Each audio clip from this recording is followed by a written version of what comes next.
সর্বভারতীয় ক্ষেত্রে talent hunt এই যে আমাদের কর্মসূচি, এই কর্মসূচি উনি রাজ্যের কনভেনার, কো কনভেনার পার্থ আচার্য মহাশয়, আমাদের এই কমিটির সদস্য ঝিলিম রিয়াং, কার্তিক দেবনাথ, রূপা রায় দাস এবং আমাদের সাথে আছেন রাজ্য এসসি ডিপার্টমেন্টের চেয়ারম্যান নিরঞ্জন দাস মহাশয়, আমাদের শোভিন দেববর্মা মহাশয়। আমি প্রথমেই এই মঞ্চ থেকে সর্বভারতীয় আমাদের দলীয় এই মুখপাত্র, যিনি আমাদের সোশ্যাল মিডিয়া আইটি ডিপার্টমেন্টের দায়িত্বে আছেন, পবন খেরাজিকে ধন্যবাদ জানাই। সারা দেশ জুড়ে প্রতিভা অন্বেষণ, ট্যালেন্ট হান্ট এই কর্মসূচিকে সামনে রেখে ভারতবর্ষের বর্তমান পরিস্থিতিতে দলের মূল্যবোধ, সংবিধানের তার পবিত্রতা রক্ষা, গণতান্ত্রিক ধ্যান ধারণাকে জনসম্মুখে বাঁচিয়ে রাখার লক্ষ্যে দেশব্যাপী প্রচারের মাধ্যমটাকে আরও শক্তিশালী করার লক্ষ্যে আমাদের কংগ্রেস দলের পক্ষ থেকে প্রতিভা অন্বেষণের জন্য রাজ্যে এবং জেলা স্তরে এই কর্মসূচির মাধ্যমে যারা জাতীয় স্তরে মুখপাত্র হওয়ার যাদের যোগ্যতা পরিলক্ষিত হবে বা রাজ্যেও বিভিন্ন ভাষাভাষী যারা এই দলের আদর্শের প্রতি অবিচল থেকে আমাদের দলীয় সংবিধানকে মান্যতা দিয়ে এটা নতুন ইয়াং এবং এনার্জেটিক যে প্রতিবাদের তাদেরকে খুঁজে বের করা, এর মুখ্য উদ্দেশ্য হলো এই কর্মসূচির মধ্য দিয়ে এটাকে সফল করা। আমাদের রাজ্যে আমরা ধাপে ধাপে রাজ্য স্তরে, জেলা স্তরে আমাদের এই ট্যালেন্ট হান্টের কাজ শুরু হবে। আজকে রাজ্যভিত্তিক আমরা এই কর্মসূচি লঞ্চ করলাম এবং আগামী 19-20 তারিখে একই ধরনের সংবাদ সম্মেলন হবে প্রত্যেকটা জেলায় জেলায় এবং 24 তারিখ অবধি আমাদের এই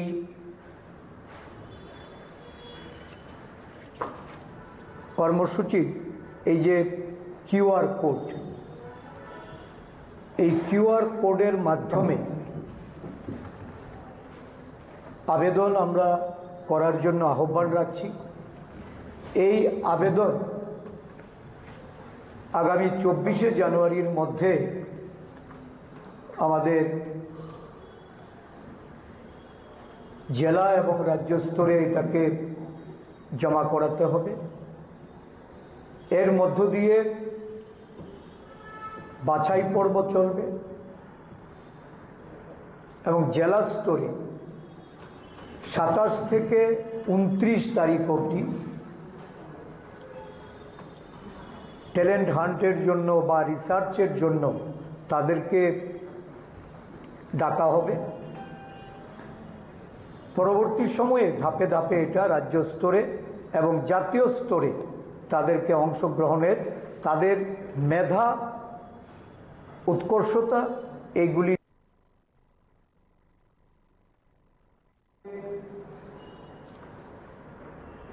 জাতীয় কংগ্রেস দল বর্তমানে যেটা পরিলক্ষিত করছে যে দেশ জুড়ে গদি মিডিয়ার কারণে দেশের বিভিন্ন বিষয় আশয়গুলি যথারীতি উপস্থাপিত করার ক্ষেত্রে একটা প্রতিবন্ধকতা। তৃণমূল স্তরে গ্রাসরুট থেকে যারা কথা বলতে সক্ষম, যারা বিভিন্ন বিষয়াদি নিয়ে খোঁজখবর রাখেন বা বিভিন্ন তথ্যাবলী নিয়ে রিসার্চ করছেন, এই বিষয়গুলি যেন গুরুত্ব পায়। এখনো দলের মধ্যে এইরকম অনেকেই রয়ে গেছেন যারা তাদের বক্তব্য তুলে ধরার জন্য সঠিক মঞ্চ পান না। তাদেরকে অনুসন্ধান করে তাদেরকে দলের মূল স্রোতের সঙ্গে যুক্ত করার কাজে এই ট্যালেন্ট হান্টের যে কর্মসূচি, এটা আইডিওলজি এবং আমাদের যে কনস্টিটিউশনাল যে ভ্যালুস এবং ডেমোক্রেটিক যে আমাদের থট, এটাকে এস্টাবলিশ করা এবং আগামী দিন কংগ্রেস দলকে একেবারে তৃণমূল স্তরে নেতৃত্ব দেওয়ার জন্য মুখপত্র তৈরি করা, বিশেষ করে যারা দলের স্পোক্সপারসন হবে তাদেরকে আরও বেশি করে তাদেরকে আপলিফট করা, এই লক্ষ্যে তাদের সর্বস্তরে অংশগ্রহণকে নিশ্চিত করার লক্ষ্যে এই কর্মসূচি হাতে নেওয়া হয়েছে। আমি যারা আমাদের রাজ্যে এই বিষয়ে আগ্রহী, যারা কংগ্রেস দলের আইডিওলজির উপর নির্ভর করে দলকে সমৃদ্ধ করতে চায়, দলের বিভিন্ন কর্মসূচির মূল্যায়ন করে যারা এই বিষয়ে জনসম্মুখে তুলে ধরতে চায়, তাদেরকে আমরা দলের সাদর আমন্ত্রণ জানাচ্ছি। অংশগ্রহণ করুন, আপনাদের মেধা এবং যোগ্যতা এটা তুলে ধরে কংগ্রেস দলের আরও বেশি করে যাতে আমরা দলীয় মুখপত্র বিভিন্ন স্তরে আমরা নিয়োজিত করতে পারি, সেই লক্ষ্যে আপনাদের সব में ये बात फिर भी आपने जो क्वेश्चन किया, मेरा उत्तर यही है कि जिस ढंग से ये भी ग्राम जी ये आइन इन लोगों ने पास किया, जहां तक गारंटी का सवाल था, अभी वो गारंटी नहीं है। जो स्टेट गवर्नमेंट के ऊपर जितना दायित्व था वो सीधा वो सेंट्रल गवर्नमेंट के ऊपर इन लोगों ने उसके हाथ में लेके गया। तो स्टेट गवर्नमेंट का जो इन्वॉल्वमेंट था, ग्राम पंचायत, हर ग्राम पंचायत स्तर, ये सिलेक्शन अब सेंट्रल गवर्नमेंट की तरफ से होगा। उनका कोई एजेंसी, उनका कॉरपोरेट कोई बंधुओं की तरफ से होगा। तो हर ग्राम पंचायत में ये जैसे मनरेगा का काम होता था, अभी इस एक्ट में ये नहीं होगा। स्टेट गवर्नमेंट की जो इन्वॉल्वमेंट था, 100% वेजेस सेंट्रल गवर्नमेंट की था, अभी ये गारंटी नहीं है। 60% ये जो इन्वॉल्वमेंट, फिनेंशियल इन्वॉल्वमेंट, वो सेंट्रल गवर्नमेंट की तरफ से हो गया। पहले 90% था, अभी जहाँ पे 10% स्टेट गवर्नमेंट का इन्वॉल्वमेंट था, तो स्टेट गवर्नमेंट फंड अभी 40% उसमें रिलीज कर दिया।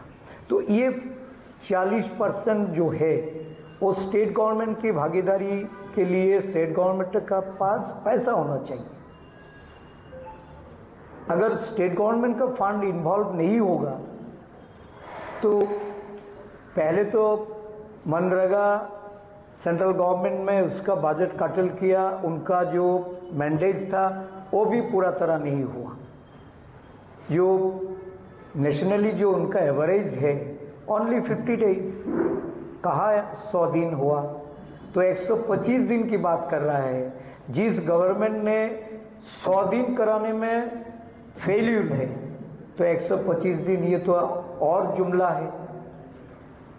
उनका जो वेजेस है वो वेजेस भी फिक्सेशन नहीं किया, क्योंकि सेंट्रल गवर्नमेंट की तरफ से तो वेजेस पहले जो एमरेगा में जो जाता था 100% वो तो नहीं जाएगा।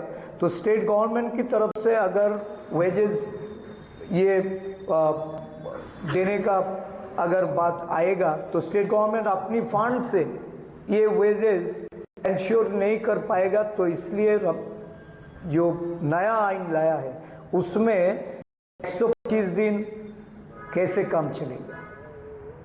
इसलिए हम लोग कह रहा है कि देखो मनरेगा में क्या प्रॉब्लम था, तुम क्यों 100 दिन का काम नहीं कराया, क्यों उन लोगों का वेजेस तुम लोगों तो वादा था, इलेक्शन वादा किया था, तो ये पूरा नहीं क्यों किया।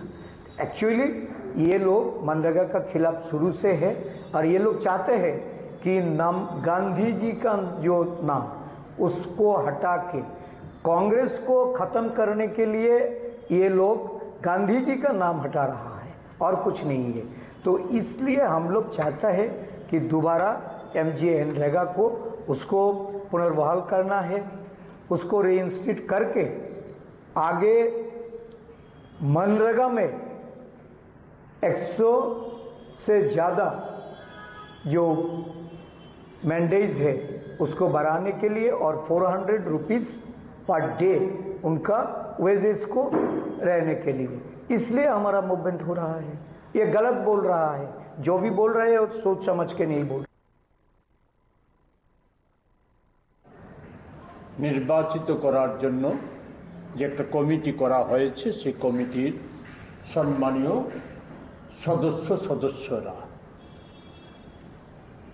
এই জাতীয় কমিটি আমরা জেলা স্তরেও করব এবং সেই জেলা স্তরেও আমরা সংবাদ সম্মেলনের মধ্য দিয়ে আমাদের যে আমাদের লক্ষ্য সেটা আমরা তুলে ধরব। এই কমিটি আমরা যে উদ্দেশ্যে সে সম্পর্কে আমি বলেছি যে সভাপতি মহাশয় আপনাদের বিস্তারিত বলবেন। আমি শুধু বলতে চাই যে আমাদের রাজ্য গোটা দেশে যেমন আমাদের রাজ্যেও কর্পোরেট সাম্প্রদায়িক আতাতের ফলে দেশ এবং রাজ্যে যে সাম্প্রদায়িকতার চাষ হচ্ছে, যার মধ্য দিয়ে ধর্মীয় বিভাজন এবং দেশে এবং রাজ্যে অর্থনৈতিক সংকট সহ নানা সংকটের পরিপ্রেক্ষিতে দলের বক্তব্য জনসাধারণের কাছে স্পষ্টভাবে তুলে ধরার লক্ষ্যে এই ধরনের সক্ষম আমাদের অভিজ্ঞতা সম্পন্ন রাজনৈতিক জ্ঞান সম্পন্ন কর্মী বাছাই এর যে কর্মসূচি যা নির্ধারিত হয়েছে আগামী 24শে জানুয়ারি থেকে 17ই জানুয়ারি থেকে 24শে জানুয়ারি অনলাইনে আবেদনপত্র গ্রহণ করা হবে এবং আবেদনকারীদের সকলকেই আমাদের রাজ্য কার্যালয়ে 27 থেকে 29শে জানুয়ারি তাদের ইন্টারভিউ পর্ব অনুষ্ঠিত হবে এবং এতে এআইসিসি প্রতিনিধি কোনো এক প্রতিনিধি থাকার সম্ভাবনাও আছে। আবেদন করার ফর্ম আমরা যথাসময়ে অনলাইন সিস্টেমে সবার কাছে আমরা পাঠিয়ে দেব।